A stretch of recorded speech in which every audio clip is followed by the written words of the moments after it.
به أجمعين أما بعد فأعوذ بالله من الشيطان الرجيم بسم الله الرحمن الرحيم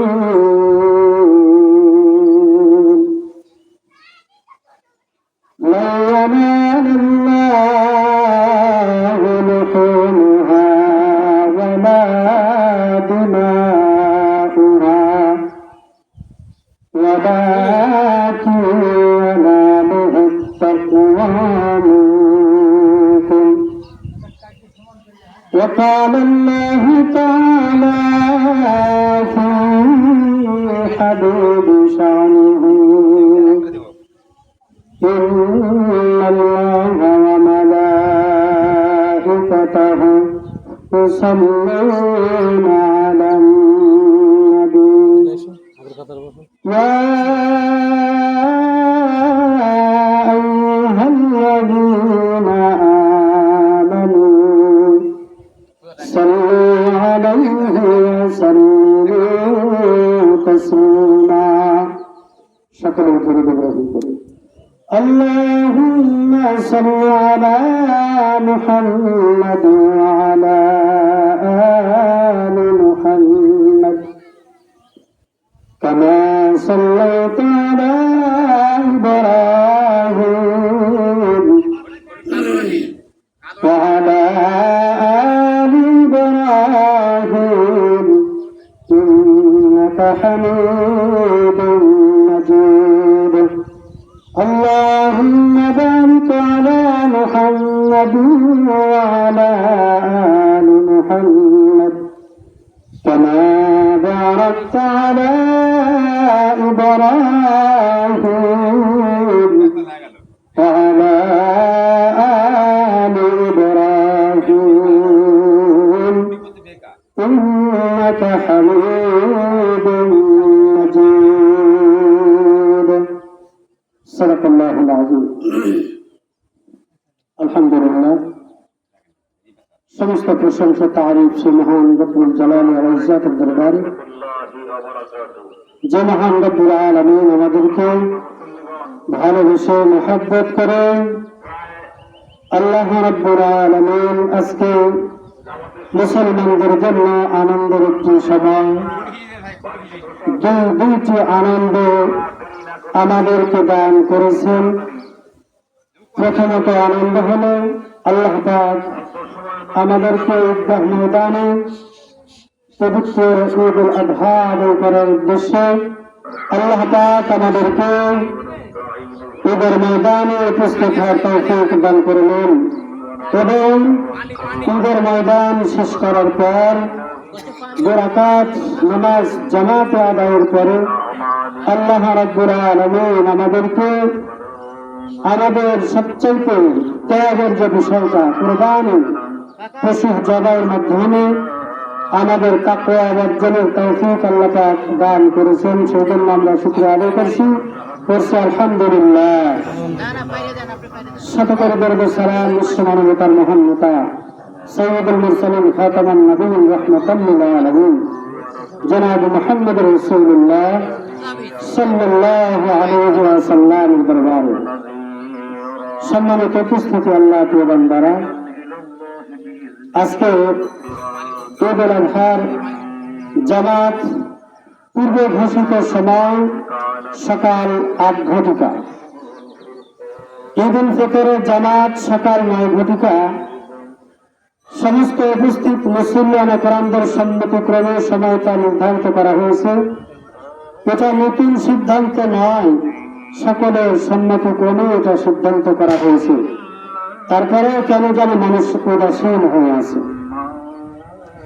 জানা সত্ত্বেও যে 8টায় জামাত শুরু হয়ে যাবে, কিন্তু এখন ঘড়িতে সময় 7টা 48 মিনিট, মাত্র 12 মিনিট সময় আছে। হাতে গোনা কয়েকজন ব্যক্তি উপস্থিত হয়েছেন, বাদ বাকিগুলো এখনো কাজে ব্যস্ত আছেন। আজকে তো সমস্ত কাজের চেয়ে ঈদগাহ ময়দানে আসাটা ছিল সবচাইতে জরুরি মুসলমানের জন্য, কথা বলেন ঠিক কিনা? অথচ আমরা তা করতে পারি না। সবচাইতে দুঃখ আর পরিতাপের বিষয়, আমরা মুসলমান হয়েছে ঠিক, কিন্তু আমরা তাকওয়া অর্জন করতে পারি না, মুত্তাকি হতে পারি না। দিন ইসলাম সম্পর্কে আমরা এখন অবগত হতে পারি না। সবচাইতে দুঃখজনক একটি বিষয়।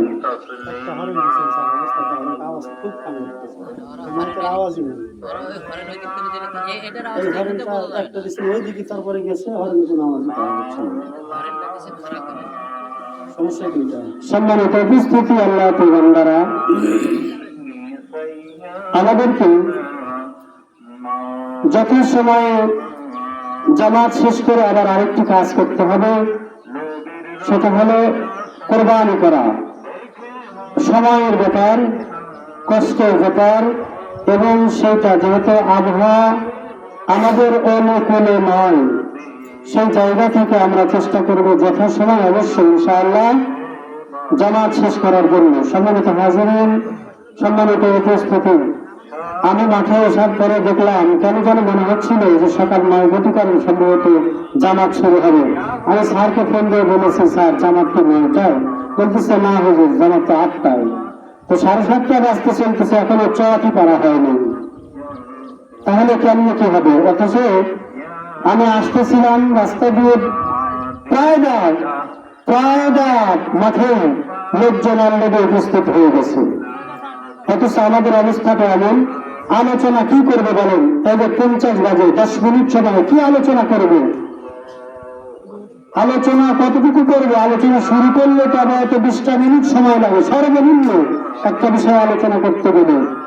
অথচ আপনারা 8টার 2 মিনিট আগে আসবেন, আসার পরে বসবেন, 8টার 2 বাজলে হুজুর এত বক্তব্যের দরকার নেই, নামাজ পড়ায় দেন, চলে দিন।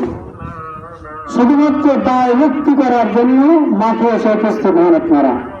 না আসলেই নয়, না আসলে লোকজন খারাপ বলবে। যদি এটাকে ওয়াজিব না করা হতো, সুন্নাহ যদি হতো বা মুস্তাহাব হতো, আমার মনে হয় তত সংখ্যক মুসলিম আসতো না।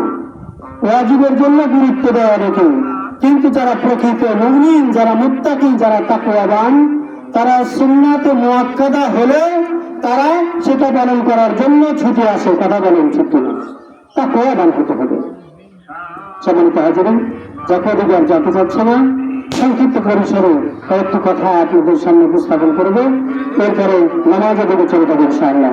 কোরআনুল হাকিম থেকে আয়াতে কারিমার অংশ বিশেষ তেলাওয়াত করেছি। যে আয়াতে কারিমার আলোচনাগুলো আমরা সকলেই শুনে থাকি। আল্লাহ রাব্বুল আলামিন যাতে বলেছেন, বিসমিল্লাহির রহমানির রহিম, লা ইয়ানালুল্লাহু লুহুমুহা ওয়ালা দিমাউহা ওয়ালাকিন ইয়ানালুহুত তাকওয়া মিনকুম।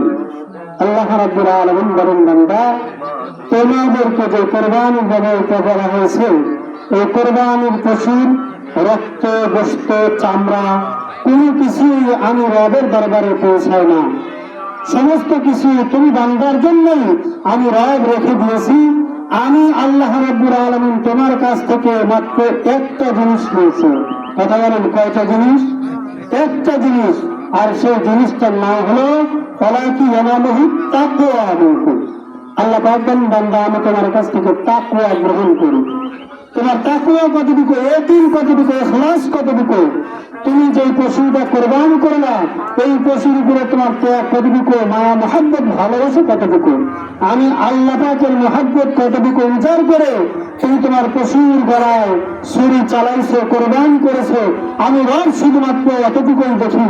বাদ বাকি সমস্ত পশুর যে অংশগুলো আছে সকল কিছু তোমার জন্যই দিয়ে দিয়েছি। বলে সুবহানাল্লাহ। যখন বান্দা তাকওয়া নিয়ে ইখলাসের সাথে আল্লাহ পাককে রাজি এবং খুশি করার উদ্দেশ্যে কোরবানির পশু গলায় ছুরি চালায়, আল্লাহ রাব্বুল আলামিন বলেন, বান্দা, তুমি জবাই করার পর যেই পশুর শরীরে রক্ত প্রবাহিত হয়, ওই রক্ত প্রবাহিত হয়ে জমিনে পড়ার আগেই আমি রবের দরবারে তোমার তাকওয়া কবুল হয়ে যায়। সুবহানাল্লাহ। যদি সেটা সঠিক হয়, মূলত আল্লাহ পাককে খুশি করার উদ্দেশ্য যদি হয়, তাহলে আল্লাহ পাক সেই তাকওয়াটা কবুল করে নেয়। আপনাদের কাছে আমার একটা প্রশ্ন, কোরবানি পশু যখন আমরা জমিনে পড়ে ফেলি, শোয়ায় ফেলি, যখন তাকে জমিনের মধ্যে ফেলে দেই, ফেলে দেওয়ার পর তার গর্দান এবং জমিন কয় কিলোমিটার দূরে থাকে? কত কিলোমিটার? কিলোমিটার কি ফিট? কয় ফিট? 2-3 ফিট না কয়েক ইঞ্চি? মাত্র 4 থেকে 6 ইঞ্চি উপরে। কথা বলেন ঠিক কিনা? 4 থেকে 6 ইঞ্চি উপর থেকে 6 ইঞ্চি নিচ পর্যন্ত রক্ত প্রবাহিত হইতে কয়েক ঘন্টা সময় লাগে? ঘন্টা লাগে কি? কয়েক মিনিট লাগে কি? না, বরঞ্চ কয়েক সেকেন্ড। কয়েক সেকেন্ড সময় লাগে কোরবানির পশু সেই শরীর থেকে রক্ত প্রবাহিত হয়ে জমিনে পড়তে কয়েক সেকেন্ড সময় লাগে। রব্বে কারীম বলেন, বান্দা এই কয়েক সেকেন্ড পূর্বেই জমিনে রক্ত প্রবাহিত হয়ে জমিনে পড়ার আগ মুহূর্তেই তোমাদের তাকওয়া অনুরাগের দরবারে কবুল হয়ে যায়। সুবহানাল্লাহ। আর যদি রবের দরবারে কবুল হয়ে যায় তাহলে আল্লাহ রাব্বুল আলামিন নবী করিম সাল্লাল্লাহু আলাইহি ওয়াসাল্লাম বলেছেন, সাহাবীদেরকে বলেছেন, যখন কোনো ব্যক্তি কোরবানি পশু জবাহ করে, জবাহ করার পর তার সওয়াব কতটুকু হয়? ওই পশুর শরীরে যত লোম আছে প্রত্যেকটা লোমের বিনিময়ে রব্বে কারীম তার আমলনামায় সওয়াব দান করে দেন। সুবহানাল্লাহ। সাহাবীরা প্রশ্ন করল, ইয়া রাসূলুল্লাহ, ইয়া হাবিবাল্লাহ, পশুর মধ্যে সবচাইতে বেশি লোমযুক্ত পশু হলো ভেড়া। ইয়া রাসূলুল্লাহ, ভেড়ার শরীরের লোম পরিমাণ সওয়াব কি আল্লাহ পাক আমাদেরকে দান করবেন? নবী করিম সাল্লাল্লাহু আলাইহি ওয়াসাল্লাম বললেন, সাহাবীরা, হ্যাঁ অবশ্যই। আল্লাহ রাব্বুল আলামিন বলেন, বান্দা তোমরা যে পশুটা জবাহ করবে, কুরবানি করবে, আমি রাব্বুল আলামিন সেই পশুর সমপরিমাণ সওয়াব তোমার আমলনামায় দান করে দেব। যদি সেটা ভেড়া হয়, সবচাইতে বেশি লোম হলো ভেড়ার শরীরে। কথা বলেন ঠিক না? তাহলে আল্লাহ পাকের ভান্ডারে সওয়াবের কোনো অভাব নাই। আমাদের বুক পকেট থেকে, কলিজা থেকে টাকা বার করতে সময় লাগে, আমাদের ভান্ডার থেকে অর্থ বের করতে কষ্ট লাগে, কিন্তু রবের ভান্ডার থেকে সওয়াব আর নেক আমল, বান্দার জন্য রহমত, দয়া আর মায়া দান করতে সময় লাগে না। কথা বলেন ঠিক কিনা? তিনি এমন একজন রব, যে রবের কাছে যে যত বেশি চায়, রব তার প্রতি তত বেশি খুশি হয়। সুবহানাল্লাহ। আল্লাহ রাব্বুল আলামিন নবী সাল্লাল্লাহু আলাইহি ওয়াসাল্লামকে বললেন, ইয়া রাসূলুল্লাহ, ইয়া হাবিবাল্লাহ, আপনি ঘোষণা করে দিন, ইন্না সালাতি ওয়া নুসুকি ওয়া মাহইয়ায়া ওয়া মামাতি লিল্লাহি রাব্বিল আলামিন। নবী আপনি বলুন, ইন্না সালাতি, ইন্না সালাত, নিশ্চয় আমার নামাজ, ওয়া নুসুকি আমার কুরবানি, ওয়া মাহইয়ায়া আমার হায়াত, ওয়া মামাতি আমার মৃত্যু, আমার হায়াত এবং আমার মৃত্যু, আমার জান এবং কুরবানি আমি আল্লাহ রাব্বুল আলামিন শুধু আমার জন্য। রাসূল আপনি বলেন, আপনি আল্লাহর জন্য আমার হায়াত নিয়ত কুরবানি করে দিলাম। সুবহানাল্লাহ। আল্লাহ পাক নবীজির মাধ্যমে ঘোষণা করে দিলেন যে আপনি বলুন, আপনি বলুন যে আপনার জীবন, আপনার মরণ, আপনার হায়াত, আপনার কোরবানি সকল কিছু আমি রবের জন্য। আমি রবের জন্যই যদি হয়, কোন ব্যক্তির জন্য যদি না হয়, শিরকি আর কুফরি যদি না হয়, আমি রব তাহলে কোরবানি কবুল করে নেই। সুবহানাল্লাহ। আমরা কোরবানি করি, ব্যক্তির নামে কোরবানি করি। কথা বলেন ঠিক কিনা? অনেক ব্যক্তির নামে কোরবানি হচ্ছে, এটা আমাদের ভুল। কোরবানি হবে শুধুমাত্র কার নামে? আল্লাহর নামে কোরবানি হবে। আমি অর্থ উপার্জন করে পশু ক্রয় করেছি, ঠিক, আমার পক্ষ হইতে হতে পারে, কিন্তু আমার নামে হতে পারে না, স্বয়ং নবীর নামেও হতে পারে না। একমাত্র আল্লাহর নামে কোরবানি হবে। যদি কোনো ব্যক্তির পক্ষ থেকে কোরবানি করা হয়, তাহলে সেই ব্যক্তির কাছ থেকে অনুমোদন নিতে হবে, তার পক্ষ থেকে, তার নামে কোরবানি হবে না। লাত মানত উজ্জতার নামে হিন্দুরা, মুশরিকরা, বেঈমানরা, কাফেররা বলি দেয়, ব্যক্তির নামে বলি দেয়, সেটা হয় শিরক। আমরাও যদি কোনো ব্যক্তির নামে কোরবানি করে, তাহলে আমাদের সেই কোরবানিটা হবে কি? শিরক হয়ে যাবে, এটা কোরবানি হবে না। তাকওয়া অর্জন করার জন্য আমাদেরকে খালেস নিয়ত থাকতে হবে। ইন্নামাল আ'মালু বিন্নিয়াত, আমলের প্রতিদান নিয়তের উপরই আল্লাহ পাক দান করে থাকে। আমাদের তাকওয়া এমন তাকওয়া হয়ে গেছে, আমরা কোরবানি পশু জবাই করি, কিন্তু আল্লাহ রাব্বুল আলামিন বলেন, বান্দা কোরবানি পশু জবাই করার আগে তোমার মনের মধ্যে মনুষ্যত্ববোধ না রেখে যে হায়াওয়ান দানব, যেই জন্তু, যেই জানোয়ারটা তুমি তৈরি করেছো, যেই জানোয়ারটা, যেই দানব নামক তোমার যে নফসটা মানুষের ক্ষতি করার জন্য চেষ্টা করে, মানুষকে একেবারে ধ্বংসের চূড়ান্ত পর্যায়ে নিমজ্জিত করার জন্য যেই নফসটা চেষ্টা করে, যেই নফসটা হায়াওয়ান তৈরি করতে তোমাকে বাধ্য করে, সেই জন্তুটাকে আগে তুমি জবাই করো, এরপরে তুমি দুনিয়াবি পশু জবাই করো, কোরবানি তুমি পরিপূর্ণ করো। আল্লাহ পাক আগে বলেছেন পশু জবাই আগে নয়, তোর মনের মধ্যে যেই পশু আছে সেই পশুটা আগে জবাই কর। যদি আমরা কোরবানি পশু জবাই করার পাশাপাশি যদি মনের পশুকে জবাই করতে পারতাম, তাহলে পৃথিবীতে এত জানোয়ার, হায়াওয়ান, সবচাইতে নিকৃষ্টতম কাজ শিশু বাচ্চাকে ধর্ষণ করতে পারতো না। কথা বলেন ঠিক কিনা? আজ বাংলাদেশে শিশু ধর্ষণে ছেড়ে গেছে। ছোট ছোট মেয়েরা, বাচ্চারা আজ নিরাপদ নয়। কোথাও নিরাপত্তা পাচ্ছে না, কোথাও তাদের নিরাপত্তা নেই। ছোট ছোট 4 বছর, 5 বছর, 6 বছর শিশু বাচ্চাদেরকে কি করা হচ্ছে? ধর্ষণের পরে হত্যা করা হচ্ছে, মেরে ফেলা হচ্ছে, তাদেরকে জবাই করে ফেলা হচ্ছে, দ্বিখণ্ডিত করা হচ্ছে।